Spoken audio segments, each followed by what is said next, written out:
Hello, everyone. Welcome to Build Brunch, the daily morning show where we talk about the latest topics in entertainment. I'm Brittany Jones-Cooper. I'm Shannon Coffey. I'm Allie Colbert. And I'm Lucas Tim. Hi, everyone. Welcome.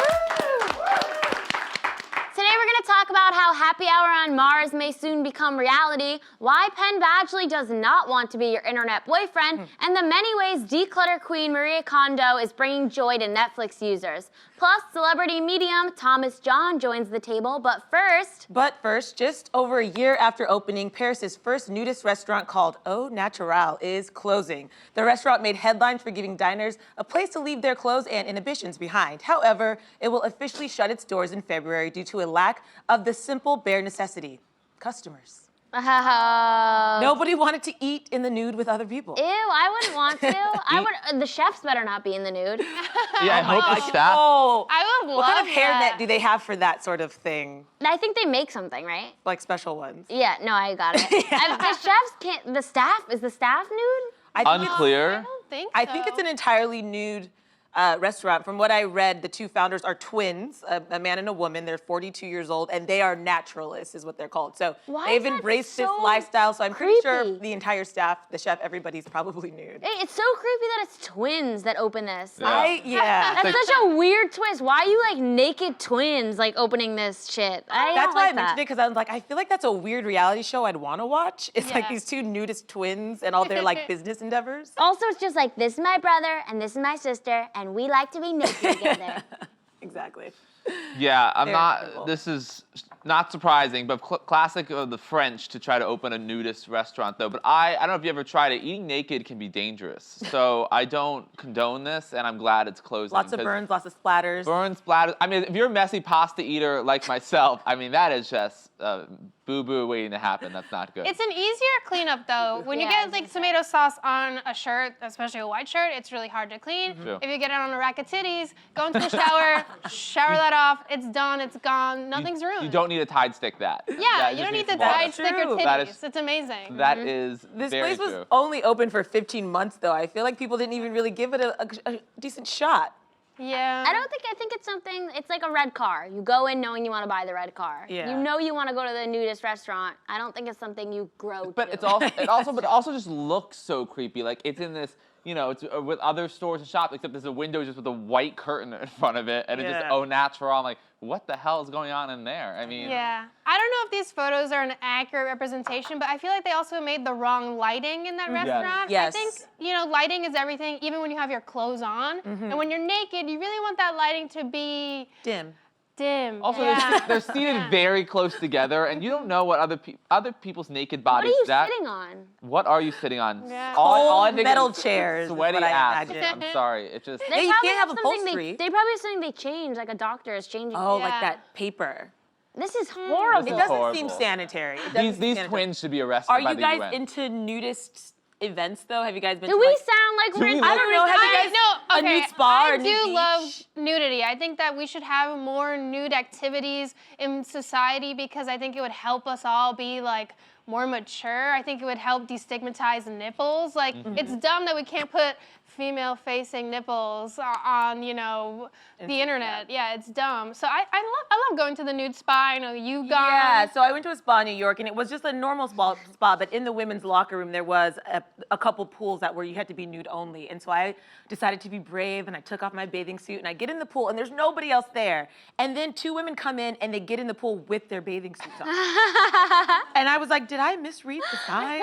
And so I'm sitting there, like, trying to get under the water, like, covering my boobs. And then finally, one of the staff comes in and they come and tell the women, you have to be nude in these pools. So I was actually in the right. So then you were like, yes, Yeah, you but do. for a solid You 4 do minutes, have to I be was like, nude. I'm a weird naked woman Yes, in a pool. I and I'm love not that. supposed to be. Because like, there was a moment when they got in when you just looked like that creepy naked bitch alone in the jacuzzi, like, hey guys. hey guys. Like, I wanna have a love naked- that. So wanna I have a tried naked it. I party? would do it again, though. It was very freeing, I thought. Yeah, I love it. The spa I go to, there is no question that you're supposed to be 100% naked. And if you wear clothes, people are like, what's your hang up? Right. Like they're trying trying to kick you out. But I loved it because I just went like a week ago, and there were so many like mom and daughter duos that were there together, and they were so precious. Like there was these, I was telling Brittany, there was this really cute mom and daughter. Dog daughter. Mom and, what's daughter? Mom and daughter duo. Yeah. And they like were like hugging and kissing in the cold pool, and it was like really adorable and not You sure like they're weird. mom and daughter? Yeah, well, one of them was like 10 years old, so yeah. Good. Otherwise, I'd be like 911. Well, that reminds. This is basically the stigma she's trying Well, to that reminds. destigmatize. No. She's It like, doesn't need to it's be nice. And then sexual. Lucas is like, they're lesbian. I agree, though. I mean, America has a hang up on nudity, and, Yeah. which is surprising because how we condone violence and violence in the media and everything. But this reminds me of the. Okay, professor. This reminds me, though, of the Big Mouth episode when she takes her daughter to the nude spa just to show women's bodies. So I think you're right, showing the positive energy of like. Yeah, it's women's really bodies nice and- to go to a spa and see just like how many different types of bodies there are. Because it's, you know, like we all have our hang-ups, but it's cool to go and I'm like, oh, nobody here has a perfect body. There's someone who has like an amazing stomach, someone has great butt and great thighs, and someone has awesome titties, but no one has like the full package, and it's just like, oh, we're all in it together. Yeah. Thank you for looking at me when you said great butt. I appreciate Yeah, great butt. You guys remember that episode of Sex and the City? It was like the same. It started like a really fun conversation because Charlotte didn't like her body, and then it was like, all bodies are beautiful. Yeah, Very empowering moment in the series. I love it. It just makes me feel like fun and happy. But I feel like a nudist beach, though, would be there's, again, I feel somewhat dangerous. I know they're very common in Europe, but I think a lot of, like, sand is messy. Yeah. Right? But you get Right. sand in your bathing suit Yeah. anyway. Yes, and that's a That's the pain. thing. So- That's the whole thing with sex on the beach. It's Yeah. like, is Yeah. it that comfortable? is or it sexy or is it just a nuisance? Yeah, I don't think so. I don't need to be exfoliated everywhere. All right.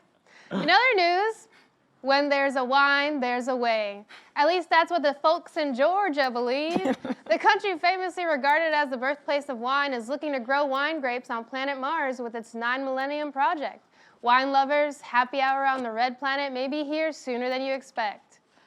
Wow, space grapes. Yeah. Wait, first of all, can we talk about Georgia being the origin of wine? I read in this article they said that there's arguments that it started in Georgia 8,000 years ago. I was like, I thought it was Napa Valley. No? Am I the only one that was surprised that Georgia had a robust wine culture? Georgia, the country? Yeah. Yeah. Not the state. I know. Oh, I thought they were talking about the state. Oh, I said Georgia the country. Wow, you weren't That's listening really to my brain. dumb. I just That said was Georgia the that's the country. smartest person on this panel, Brittany. Wow, that was your moment. It's okay. You know what? I Drink a just glass of arrived nice here today. red. I had about 2 bottles of wine last That's night, right. to be honest, for my friend's birthday, and so I will blame that That for is that mistake. Yeah, well, America's only like 200 years old, so definitely did not originate in the state of Georgia. But When was America founded, Brittany? Yeah. Let's move on. Let's move on. I am happy though that a country is dedicating 1736. their resources and time to develop this technology that will make sure we're going to be okay. When the world is burning to a crisp, at least we know we will have wine on Mars in our little space huts. You know, it calms me a little bit because as we Does know, it? No, it's a total joke. I mean, we should be focusing on like fixing climate change. But I do love wine, even though this article says it's white wine. White Yeah. grapes are going to be better because they're less susceptible to viruses. But I'm a red wine drinker, so I guess I'm just going to have to stock up now. Yeah, that's on a gonna red be a wine. tough change for me. I also I know. don't drink white wine, so. Wow, I love white wine. Me too. Though I don't plan on moving to space. I'm gonna die as soon as I can in the apocalypse. Yeah, you Yeah. I think right? that's smart. If someone says the word apocalypse, I'm just gonna off myself. Yeah. Yeah, I'm Oh. just gonna put on some good Jonas Brothers tunes and just be like, goodbye. Yeah, I always think about that, the song you'll put on like as the apocalypse is going. Yeah. And like this is the one I want to die to, and as What would be your song? I think like a prayer. Nice. I mean, I think it's Yeah, fitting. that's good. Yeah. Wow, I you're just- such a drama queen. I love it. So dramatic. Yeah, me? No way. Oh, I love No. it. But I love the lab that's testing this. They say, first of all, these grapes, they have to kind of test to make sure that they can withstand dust and radiation. So I'm like, I don't think I really want to drink that wine. But also, these grapes aren't even going to be ready to even test until like 2022. Yeah. Yeah. So we've got to wait a while. Don't you just feel like such an asshole scientist if this is the project you're working on? It's like, oh, I'm doing cancer. Oh, I'm doing the wine on Mars. Oh, you're that guy? Cool. It's like, fucking focus! Yeah, as a scientist, do you get to choose what project you work on? I or do don't they just like know. shuffle you around and they're like, Bob, you're on the wine. Yeah. Big science shuffles you around. It's like, we're making Herald teams here. And you're like, all right. I hope it's not like that. That would suck. No, I think it's got to be a passion project. I read in the same article that Peru has these micro Mars environments that they're testing different foods, and so they're growing like potatoes and all this, like real things that we would need if we moved to Mars. Right. Not Yeah. that wine is not necessary, but this is like not just grapes. I mean, they're doing this with like tomatoes and peppers, and it's crazy. But we still don't have like a setup for us being able to live in Mars. Yeah, I was just about to say, we at all. don't I have don't life get on it. Mars. We're Yeah. like, we're gonna put the food there first, and then what? We're still not making it. We have- We're not gonna live there. Also, we don't want to live on Mars. Yes. We just want a pantry on Mars. Yeah. We have 18 different shows about living on Mars. First of all, it'll take 2.5 years to get there. And third of all, we have a planet right now. And it's- Why are we just focusing Well, on we're fixing losing- this we're one? There's no water.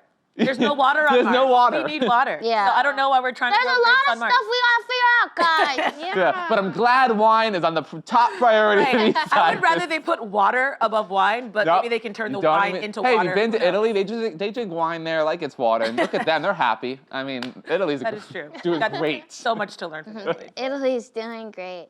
Italy that is in Europe like Georgia.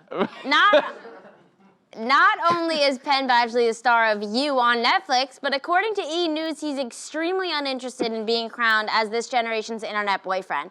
Ironically enough, Badgley plays a stalker on the Netflix series, and his character isn't exactly boyfriend material.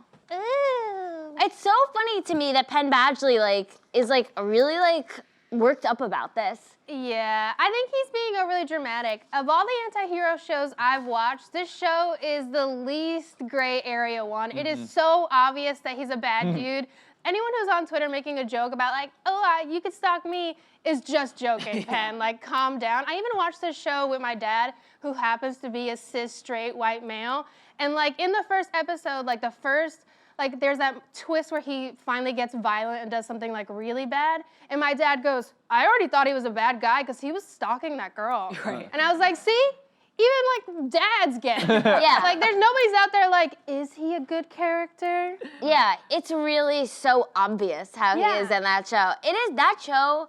I watched it. It took me a day to watch it. I just spent the whole day watching it. It is so bad. It is so good. Yeah, I love it. And Shay Mitchell is in it. I actually think Shay Mitchell's character is more closer to a gray area anti-hero because she is creepy in it and a little bit stalkerish, but I think she's pure and comes from a good place. Yeah, it's interesting. I have not seen this show, but I have read his responses and I looked at some of the tweets for people. And what you're saying makes sense, but a lot of people don't use common sense. And I think especially young people who are experiencing love and relationships for the first time, I think he just wants to make sure that there isn't a gray area, that they do understand that it's a joke, even though older people understand it's a joke. Yeah, it's you know? hard because I feel like he's dragging in his Gossip Girl past into this Yeah. conversation That's because what I feel too. Dan Humphrey definitely was a gray area anti-hero. He was a stalker, but he was a cute stalker who was smart and not that dangerous. He didn't kill anyone in Gossip Girl, unfortunately. But he was a huge troll. Yeah, but he was stalking all of them, and he was Gossip Did Girl. they not like him at the end of Gossip Girl? No, I I stopped think they watching. all hated him. Why? and he hated being on Gossip I Girl, know. Yeah. which is interesting. He really complained about how frivolous it was or whatever, which I think is interesting. And now he's on a show where he masturbates out of girls' windows. So Yeah. I think he should not be so judgmental to the show that made him for who he is, Penn. He But- hated being on Gossip Girl at the Yeah. same time. He's dating his co-star on Gossip Girl, who he's Yeah. dating in the show. It's all of these lines are blurred between what's the show, what's reality. So he seems to have a whole complex. So But maybe I think that's it's that. harder Yeah. than it looks. Imagine all of the attention they got for that show. Yeah. I mean, that would be hard to live with. And I think his issue wasn't so much with the show, even though he thought it was kind of vapid, but it was Yeah. with all the people who were stalking him and obsessed with him. And I think that's the part of fame that he Must never be so hard to be famous. Ooh. I think that I would be feel the so bad worst for part. you. I would never want to be famous. The stalking, if you watch the show, it's so obviously fucked up. Yeah. Yeah. The And it- stalking is so not cute in you. No, I mean, no, That's it really really rude. isn't. He's he's following her. You looking have to straight watch into it. her window. Feels her phone. Yeah, it's so grimy. It's not casual 80s movie stalking. And this, Yeah. this was a Lifetime show that's now Netflix bought, just to give you a sense of the Yeah. tone. Yeah. It was meant film to For be on Lifetime. Lifetime. Right, so- and that's so Lifetime genre. Right. Yeah, I love Lifetime. Honestly, if you're a woman, you should always watch Lifetime because it's just like survival Yes. instinct. Yeah. So it's like, don't go outside, don't make eye contact with men, Don't drive cars at night. Yeah. Don't answer the door. don't go outside. Yeah, basically. Yeah. Basically. Really important. Yeah. Doesn't he work in a bookstore in this? Yeah. Yeah, I mean, it's really, Yeah. it is a really fun, I mean, the bookstore plays a very big role in it, and like writing and everything. You guys, you have to watch it. Well, Just You watch have it. to. I bring up books because that will take us easily into our next story because books are now like a major headline. And that's because, does this bring you joy? A question you may be asking yourself time and time again after watching organizing consultant Marie Kondo's new show, Tidying Up. The Netflix original features Marie helping people declutter their life through a series of inspiring home makeovers. Let's take a look. Hello, I'm Maria Kondo. 私のミッションは片付けによって世界をときめかせていくことです。Let's start tidying. This girl's no joke. This is amazing. We have too much stuff. It's official. It's so hard to let it go. I don't want to just, dump it. I want to be thoughtful about it. Choose items that spark joy for you. Spark joy. It's not as easy as I thought it was gonna be. We're on board. We want to change. I just want it to be strong enough to change me. Okay, so I bring up books because though this show came out on January 1st, she's getting a lot of attention right now because I guess she suggests that people, after you read your books, you give them away or throw them out or get them out of your home. And a lot of book lovers are like, no, when you read books, you should keep them and you should have bookshelves and enjoy it and let it live on. Yes, How do you guys feel about that? Okay, I have a strong thought. Okay. So I love books. I loved books growing up. I don't love them anymore. No, I really like books. I like reading. I had this English teacher growing up. I was obsessed with her, and I just like worshipped her. And everything I read in her class, I thought was great. I remember one day leaving her class, and she was like taking books off the shelf, and she was throwing them in the trash. What? And I was like shocked. And I was like, how are you throwing them in the trash? And she was like, I've read these a million times. They're old, What? tattered copies. And I have other copies at my house. Not even to donate. You can't buy- Yeah, That's wait. what I was And thinking. she was throwing them out. and I was like, I can't believe you're throwing them out. And it was a whole thing, and I started thinking about it. And now I have a different opinion on sort of keeping books and what to do with them. I totally think you should donate over throwing them out. Yeah. 1,000%. Yes. The copies she was throwing out were really tattered. Okay. Okay, but- So I was like, okay, you can throw them out. And They were ripped up. She's No one read wants- probably 2 million books in her lifetime. Yeah, so I get it. I was. Yeah, no, keep But going. I think saving books that are important to you, that have an impact on you, that you want around you is great. I have tons of books that I totally will never pick up again, and I Yeah. think it's fine to donate them. Well, I understand the point of like the decluttering. His books do take up a lot of space, and as I was moving out of my house like years ago, whatever, all these books I loved so much. I was like, what do I do with them? They're so heavy, and like, of course, like I have like Lord of the Rings series, Harry Potter, like 18,000 books right there alone. But I always fear because I've read enough books. When you start throwing away books, burning books is literally like the sign of like Yes. the end has come. So like I feel like I'm always getting a little nervous when books are destroyed because like books are literally like knowledge is power. So Exactly. They're like a part of our history. They tell our stories. They reflect society. I think Yeah. they're so important. I have bookshelves throughout my home. Right. My mom has been an avid book collector and reader my entire life. So my mom's house is filled with books, and I think they're beautiful. I think they're art. So I definitely think they're important in a home. I would never have a home that didn't have books all over the place. Yeah, but who says you're having a home with no books? Just don't. Is there? Yeah. It's Yeah. not what I'm saying at all. No, I know. Yeah. Yeah. Do you think it's okay to donate books that Of you're course. not? Yeah, of course. Definitely. But she's saying like when you read it, get rid of it. She's not saying No, like no, keep she's it. not saying that. Yeah. In this show, she says specifically like to go through because like the couple specifically that I remember, they had so many Oh, books. too many. And they had too many, and they were like books that they were like, oh, I've never read this, Right. even though I got it for as a gift. So it's like those things you don't have to hold on to. I think my sister's a librarian, so I definitely respect books. But like seriously, you don't need to keep every single book that comes your way. I think like pick it up, and if you really, like there's something you're still working with, or if it has a great memory, keep it. But you don't need like a whole ass library. I mean, Right. we live in New York. I have a studio apartment. I can't keep every That's book true. I've ever read. True. That's true. How are you guys with clutter? Have you guys watched? I know you've watched the show.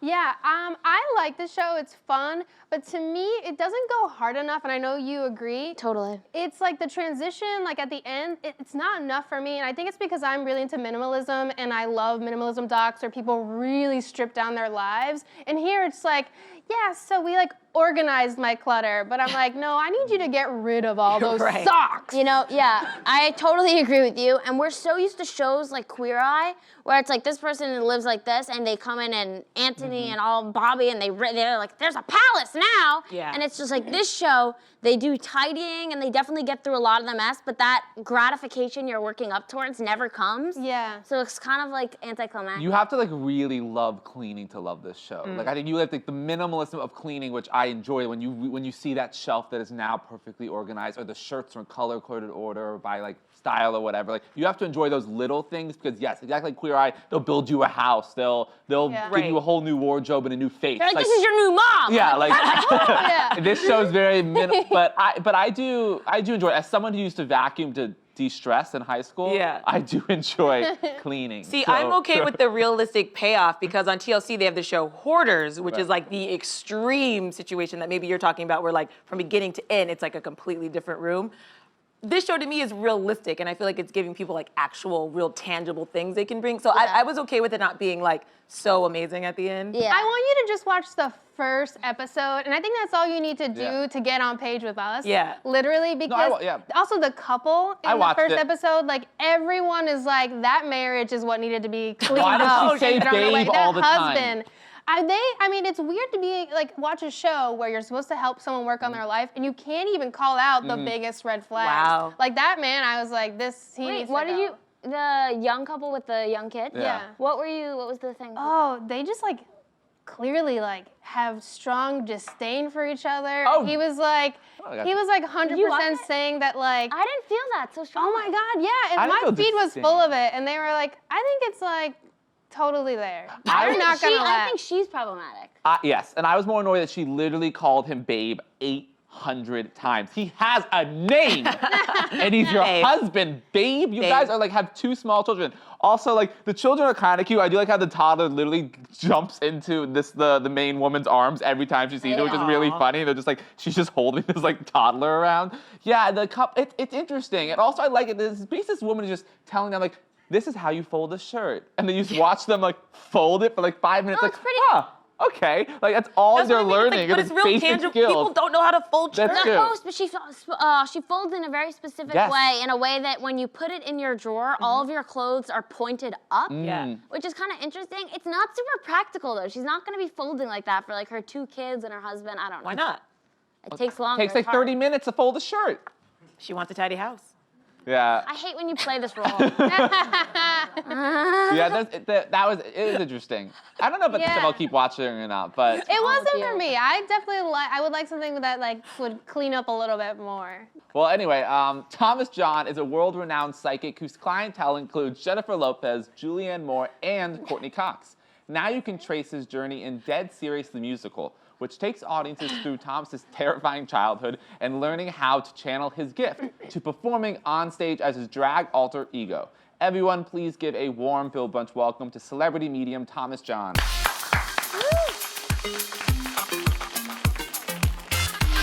Hi. Thanks for coming on. Welcome. How are you? Hey. Thanks for being here. Hello.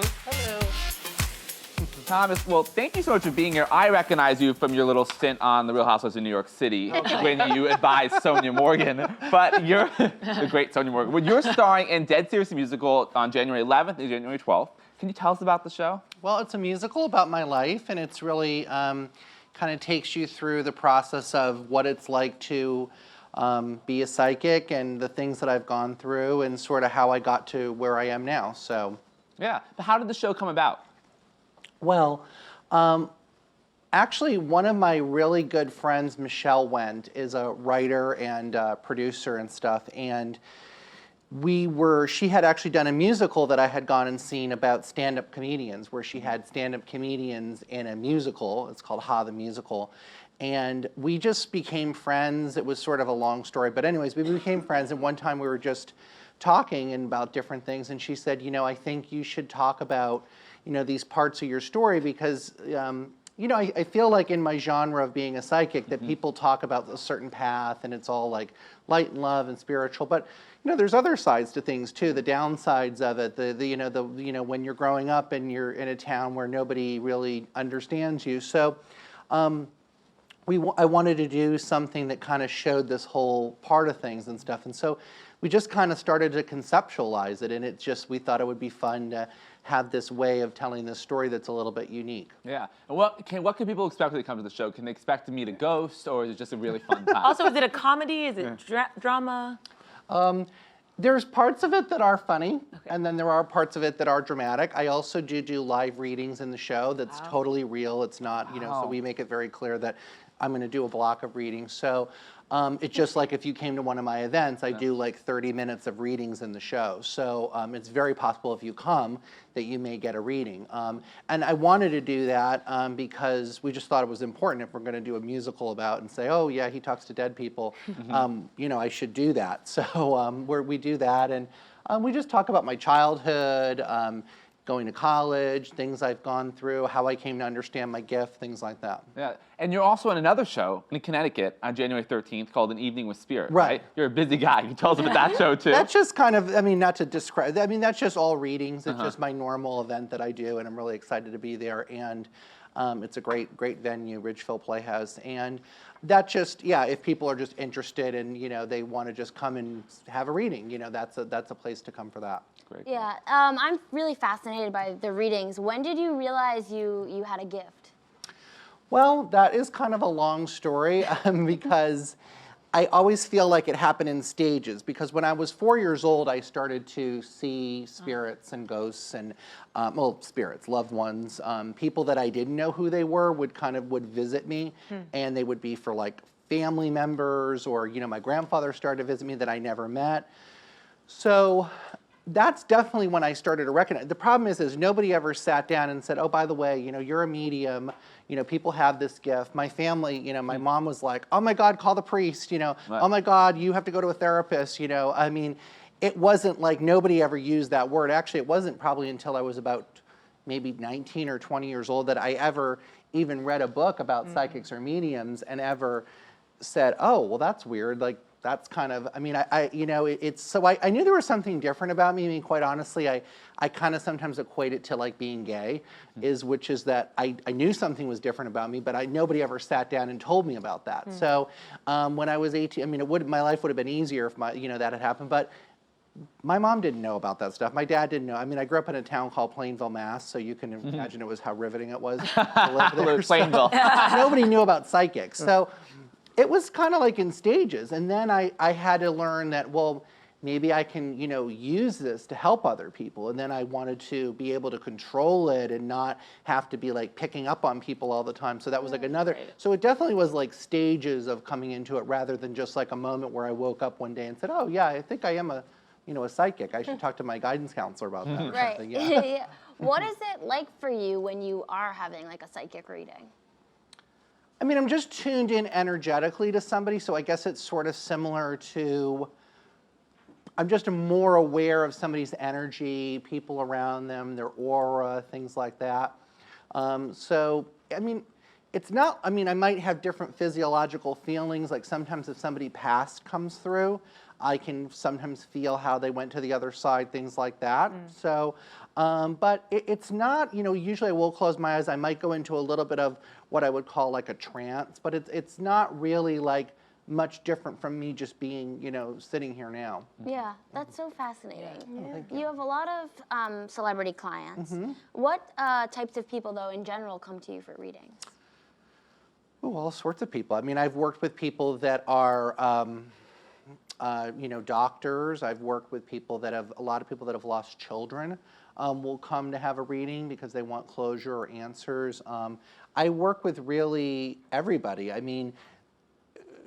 Anybody who's open to having a reading. I've worked with people that, I work with actually not a lot of celebrities. I do have celebrity clients, but I don't work, it's like probably more regular people actually. And to be honest, that's probably actually, to be quite frank, it's probably my preference more, just regular people and stuff.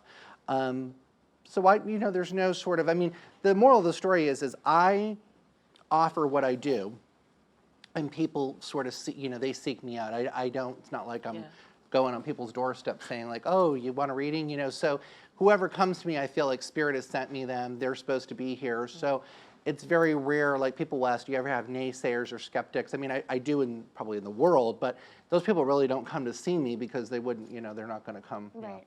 Yeah. So you mentioned you can kind of control the experience, but where's the strangest place you've been where a spirit was just like, hello?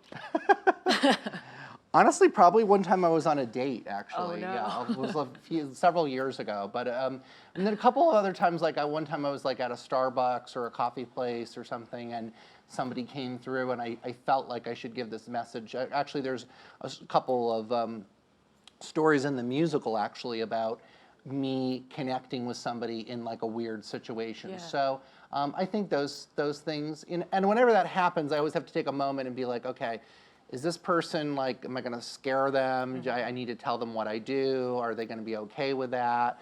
Yeah, I would find that really terrifying if you came out to me in a coffee shop and were like, your grandma. But is it hard then to be in a place like New York City or even like in a room like this where we have 30 people? Do you feel energies or are you able to kind of focus in on the moment? Yeah, I mean, I guess also, and to your point also, that because this is how I was truly, I feel, born, it's not like, and not to, but I know like some mediums and psychics, which is a great way too, like they had this realization later in life or they sort of went, they took classes to develop it. So I don't really know any, like if I woke up one day and I didn't see dead people, I'd be like, oh my God, something's wrong. So it's just part of my life. So it's like, I almost don't even really think about it. You know what I'm saying? I mean, when you ask me that question, it's like, I guess energetically, yeah, when I am in certain places like concerts or, yeah, I do maybe, but it's like, I'm just not even really, it's just part of who I am. I don't even think about it. That's fascinating. Wow, do spirits at concerts rock out? Are they enjoying the show? Or are they just like, can you help me out? Yeah. Spirits, the spirits of people, they will often talk about enjoying things that they still, I mean, I had a funny reading a few weeks ago. Actually, it might have been it's a few months ago now, but with this woman, and she wanted to connect with her grandma, and she was like, what is my grandmother doing over there? Like, what, because she wanted to know that. She was like sort of freaked out, like, where's my grandmother? Is she just like hanging around?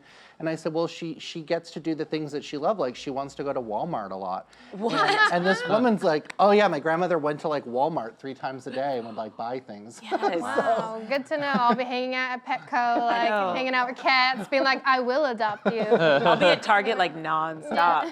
Oh, and I'm also curious, I know that you can predict things, future things, natural disasters. 2019, how's it looking?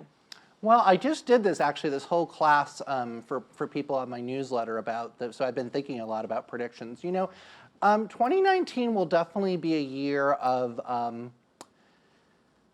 the best way I can say it without sound, the best way I can say it is Mueller. people are, things that have felt stagnant, like a lot of people have felt the last couple years like, oh, I feel like these big changes are coming, but then it's like they don't really manifest. This is the year really of manifestation. So it's in numerology, it's a 3-year, which is a very sort of adventurous, expansive year. So you're going to notice just things happening, a lot of synchronicities. If there's been people that like you've been waiting to meet or you want to get a new, this is a good year for like stuff to actually happen. Okay. So if there is something like a political thing that's been stalled out, it could, which way that goes or whatever, but that it could at least, the answer will be given, All right. Ooh, I have to ask, so when you go to a reading, is there anything that you recommend people do to get the most out of it? And is there anything that you would recommend they don't ask? Well, I would say when you go to a psychic or medium that you should go with an open mind. Actually spend some time thinking even about who you'd like to connect with, because that's important. I would say don't ask lots and lots of questions at first. There are people that I have actually go for readings that now, because I trust them, I feel like they're trusted people, like I'm a little bit more, but you shouldn't go to a medium and say, I want to talk to my grandmother, she passed of a heart attack when she was 85, you don't want to give a lot of information, only because it's not like any sort of, but that actually impedes the process. And the psychic, the medium or psychic, you want to really make sure that they're allowed to bring through who they're getting a message from, rather than you putting your own thoughts into who should come through. So I would say that. if you can take notes, or if you're allowed to record it, because a lot of times you can listen back on things and things will make more sense. So, but yeah, and also going with realistic expectations that, you know, it's not going to be like sitting across from your loved one and having like a full conversation. I mean, you're going to get insight, awareness, validations. You know, they're going to bring through memories, special things, but you know, you have to kind of connect the dots a little bit. So. One more thing, you also have a TV show, right? Yeah. Seatbelt Psychic on Lifetime. What has been your most interesting passenger on the show? Probably if one of the episodes where there was the pastor, there was like a pastor that got into the car and he was like totally like, what is going on? Because we didn't produce any of that. It was all real people getting into a car thinking they were being driven somewhere. And so this guy was like totally freaked out that I was talking to people and stuff. And it was good. He was so tough to read, it kind of like blocked the reading a little bit, but there was definitely like his wife came through. Wow. And it was very, like I said, oh, there's a woman that you were married to that had breast cancer. And he's like, yeah, my wife died of breast cancer. So they kind of couldn't, you know, at that point, he couldn't really say it wasn't real. Wow, you are a busy guy talking to ghosts, spirits, talking to humans, TV shows. Thomas, thank you so much for joining us. Thanks for having me. Thank you. You can catch Thomas in Dead Serious Musical at the Loft at the Davenport Theater in New York City, January 11th and January 12th. That's all from us. We'll see you tomorrow, same time, same table. Bye, everyone.